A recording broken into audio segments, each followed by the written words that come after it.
kuwa gatandatu ukwezi kwa kane ni ku itariki ya 2/2022. Uyu ni umunsi wa 92 w'umwaka. Muri kumwe na Apostle Dr. Paul Gitwaza. Isezerano ry'umunsi, nzagushumbusha ibyo wabuze. Igitabo cya Yoeli ibice 2:25. Nzabashumbusha imyaka inzige zariye, niyariwe n'uburima n'ubuzukira n'akagungu, zangabo zanjye zikomeye n'abateje. Bene data, wari wakora ugahomba, wari wagenda ujyanwe n'ikintu wagera yuko akibura, wari wahamagarwa muri randevu nziza wagera yuko agarukurira, wari wabura ikintu wakunze, wari wamburwa icyo waruhiye. Ibyo byose ni biba mu buzima bw'abantu kandi ni biducamo buri munsi.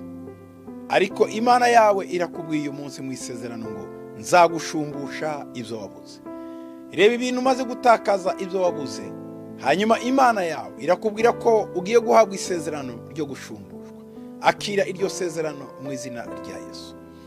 Mana, ndagushima ko ugiye gushumbusha mwene data imyaka inzige zariye, imyaka abadayimoni bariye, imyaka abagizi ba nabi bariye, imyaka abanzi b'amahoro bariye.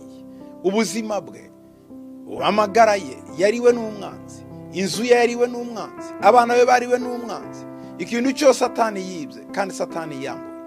Ngo uzadushumbusha imyaka inzige zariye, niyariwe n'uburima n'ubuzukira n'akagungu, zangabo zanjye zikomeye ngo n'abateje. Reka Imana ikugarurire ibyo wabuze, igushumbushe ubuzima bwawe bwose. Mana, ndagushima kugira neza kandi ucumbushe mwene data umukubiyemo inshuro nyinshi. Ni mu izina rya Yesu Kristo umwami wacu.